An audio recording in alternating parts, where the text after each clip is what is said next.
Этникалык кыргыз дегенди кандай түшүнөбүз? Этникалык кыргыздар дегенди бул өзү кыргыз улутундагы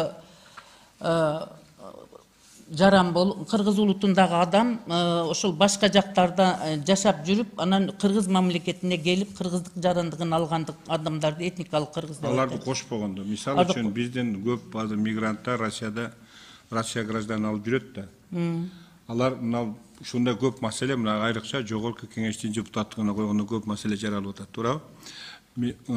Орус граждандыгын тапшырып, Кыргыз Республиканын гражданы болуп, анан шайлоого катышып атат да.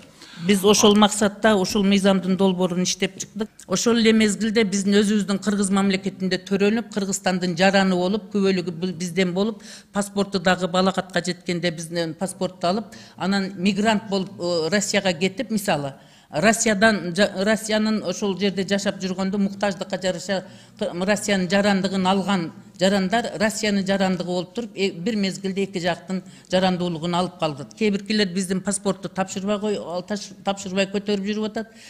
Бирок эки жарандуулук жок экендигине карабастан, бир мезгилде алар Кыргызстандын жаранында болуп, Россиянын жаранында болуп жүрүп атат да. Бирок тилекке каршы биздин конституцияда билесиз, эки жарандуулук жөнүндө атайын мыйзам жок болгондугуна байланыштуу жана кызмат орундарга өзгөчө шайлоого жогорку кеңештин депутаттыгына койгондо, айылдык кеңештин депутаттыгына коебу, шайлануучу кызматтарга, президенттик кызматтарга жана министр жана башка жетекчи кызматтарга, сотторго болгон мезгилде алардын ошол Россияда иштеп жүрүп жарандуулукту алып кайра биздин Кыргызстанга келгенде жарандыгын, Россиянын жарандыгын биротоло тапшырбай, анан алар паспортун тапшырганда дагы Россиянын президентинин указы менен жарандыктан чыгыш керек да.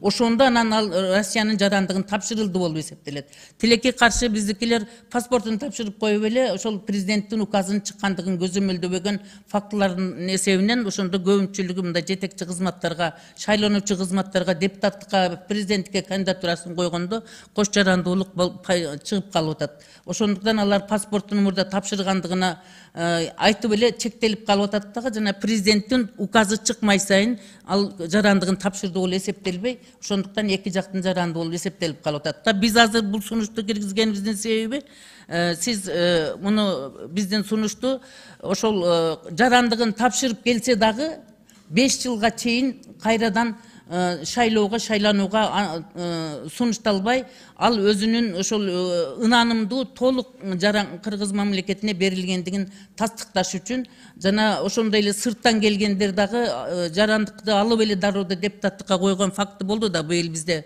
21-жылы жана бир кыргыз кыз Кытайдан келген кандидатурасын коюп жарандыкты алары менен ошол дагы туура эмес пикир жаратты. Ошого окшогон көрүнүштөргө тыюу салайлы деген максатта биз ушул сунушту киргизип атабыз. Мындай да, мен түшүнүгүм боюнча жакшы ал президенттин указы чыксын.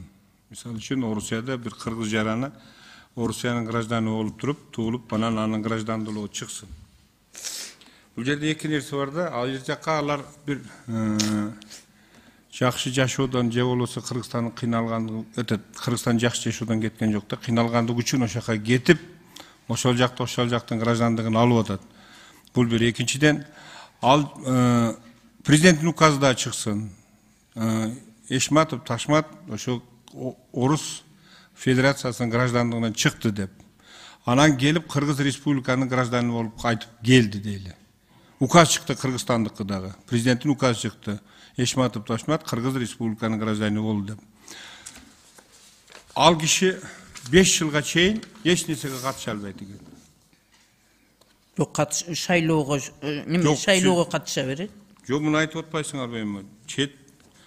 Президент мына бул 50-беренеде муну жазыштын деле кереги жок беле дейм, мисалы үчүн. Ал жерде жазылып атат: мамлекеттик тилди билген жана республика жалпысынан 15 жылдан кем эмес жашаган Кыргыз Республикасынын жараны шайланылат деп, бул президент жөнүндө сөз болуп атат. Депутаттыкта мен сизде бул жерде бир толугураак бир жазганыңарда мен ойлойм жакшы болот. Этникалык кыргыз келип граждандыкты алат, президент указы чыгат, ал шайлоого катыша алат. Биздин гражданин деле ошондой болуп, Кыргызстанда туулуп, Кыргызстанда өсүп, анан бир объективдүү же субъективдүү причина менен чет мамлекетке барып, ал жерден кайтып өзүнүн мамлекетиме келем деп, ошол эле эки президенттин да указы чыксын. Бирөө граждандыктан чыгарсын, экинчisi граждандыкка киргизсин, Kırgız ana 5 yıl 1 yılda şonday 1 yılda bolsun. An 4 yıl al iş yerге kaç albay жүрөбүz. Жок, biz bu жерде мыйзамда неме Искендер мырза мындай болуп атат да, биз конкреттүү түрдө жазган жокпуз да бул жерге. Биздин мигранттарыбыз барып келгенден кийин деген сөз жок да бул жердечи. Биз киргизгенде. Ал Кыргызстандын өзү Кыргызстандын да туулуп өсүп, Кыргызстандын жараны болуп, анан сыртка чыгып, кайра кайтып келгенден кийинкини биз жөнүндө бул жерге сөз жазган жокпуз. Ал эгерде жана мен айткандай кылып жарандыгын тапшырып, анан кайра бияка келген болсо, Кыргызстандын жарандыгын жана жоголбой эле колунда көтөрүп жүргөн болсо паспорттору, анда бул Кыргызстандын жараны боюнча эле калып кала берет. Алар жөнүндө биз мигранттардын кайтып келгендер шайланууга укугу жок деп жазган жокпуз. Биз чет мамлекеттин жарандары деп атабыз. Чет мамлекеттин жарандары биздин Кыргыз мамлекетине келгенден кийин деген сөз жазылып атат да. Бул жерде айтылып атпайбы? Мен колдоп берейин иже. Бирок эми мындай жерде болуп атат. Кайсы статьяны айтып атасыз? Бардык ошол кайсы шайлануучу органга болгон болсо, ошол жердин бардыгына жазып атасыңар. Прокуратурага жазып атасыңар, Кыргыз Республикасынын жогорку кеңештин депутаттыгына өзгөртүүлөрдү киргизүү боюнча жазып атат. Кыргыз Республикасынын президентинин шайлоосуна ушул статьялар 50-чи статья беренеге өзгөртүүлөр кирип атат да. Себеби Анан дагы бир себеп. Бирөө жарым кыргыз. Ошол жака командировкага кетип, баласы ошол жакта туулуп, ошол жактын паспортун алып калышы мүмкүн. Ал кандай болот анда? Ал этникалык кыргызга киреби же кандай кыргызга кирет? Этникалык кыргыз болуп калат да. Ошол туулган күбөлүгү башка жактан алынган болсо этникалык кыргыз болот да. Андайлар мигранттардын көбүн балдар Россияда туулуп атпайбы? Алардын бардыгы этникалык кыргызга киреби? Кайтып келсе ошондой болот.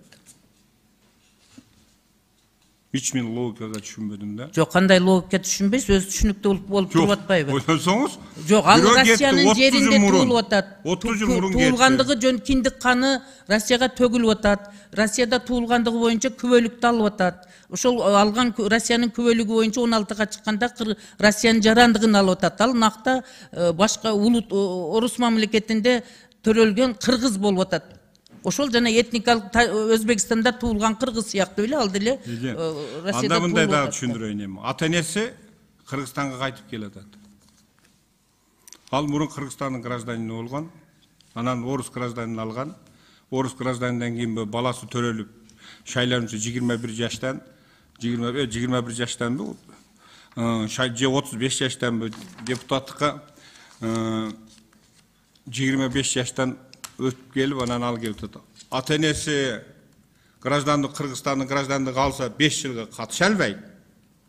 А баласы катыша алат. Ал этникалык кыргыз болуп атат. Ата-энеси этникалык кыргызга кирбей атат. Ошондой болуп атат. Атасы берде жашап жүрүп кетип атат да. Ошону айтам, бул кандай логика болуп? Мен түшүнбөдүм, мен билбейм эже. Мен суроом ушул. Мен сиздин жооңузга канаттанбадым да. Эми калганда суроо берип көрсө, менин оюм ошондой.